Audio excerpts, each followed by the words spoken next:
చంద్రబాబు నాయుడు గారు గతంలో ఏదైతే నీటి సంఘాలు ఏర్పాటు చేశారో గత 5 సంవత్సరాలుగా నీటి సంఘాలకి ఎన్నికలు లేక సారథులు లేక నిర్వీర్యమైపోయిన పరిస్థితుల్లో మరలా నీటి సంఘాలను పునరుద్ధరించాలి, తద్వారా రైతాంగానికి మేలు చేయాలనే ఒక ఆలోచనతో చంద్రబాబు నాయుడు గారు పవన్ కళ్యాణ్ గారు కలిసి రాష్ట్ర వ్యాప్తంగా నీటి సంఘాలకు ఎన్నికలు నిర్వహించడం జరిగింది.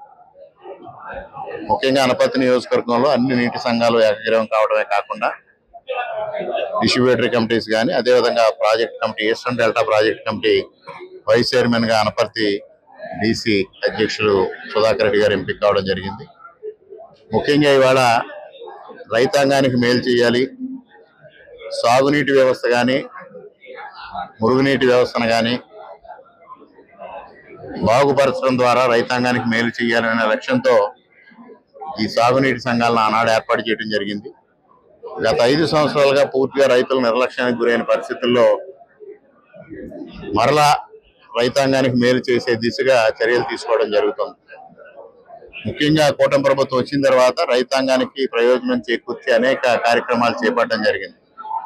దానిలో ప్రధానమైంది ధాన్యం కొనుగోలు విషయంలో కూటమి ప్రభుత్వం ఏ విధంగా వ్యవహరించిందో రైతాంగం అందరూ ఇవాళ హర్షాతిరేకాలు వ్యక్తం చేస్తా ఉన్నారు.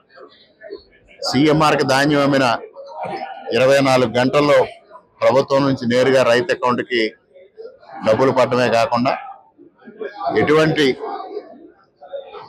ఇబ్బందులు లేకుండా గతంలో ఇక్కడ అప్పటి శాసనసభ్యుడి తోడలుడు తూర్పుగోదావరి జిల్లా రైస్ మిల్లర్స్ అసోసియేషన్ అధ్యక్షుడిగా రైతుల దగ్గర బస్తాకు ఒక్కంటికి 300 నుంచి 400 రూపాయలకు తక్కువగా ఉన్న పరిస్థితులు ఆనాడు రైతాంగం చూశారు.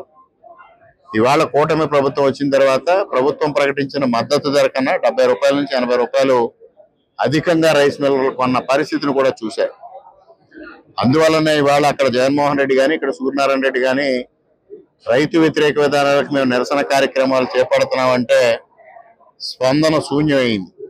అందుకోసమే సాగునీటి సంఘాల్లో ఎన్నికల్లో వెనకడుగు వేశారు, తోక ముడిచి ఇవాళ వేరే మాటలు చెప్తా ఉన్నారు. ఈ రైతుల ప్రయోజనం ముఖ్యంగా ఇవాళ సాగునీటి సంఘాలు ఏర్పడి భవిష్యత్తులో గోదావరి డెల్టాని ఆధునీకరించడం ద్వారా గోదావరి డెల్టాలో ఉన్న 10,50,000 ఎకరాల ఆయకట్టుకి మేలు చేకూరే దిశగా ఇవాళ ప్రభుత్వం అడుగులు వేస్తా ఉంది. దానిలో భాగస్వాములయ్యి రైతులకు మేలు చేయడం కోసం ఇవాళ సాగునీటి సంఘాల సారథులుగా ఎంపికైన వారందరూ ముందుకు వెళ్ళడానికి సిద్ధంగా ఉన్నారు.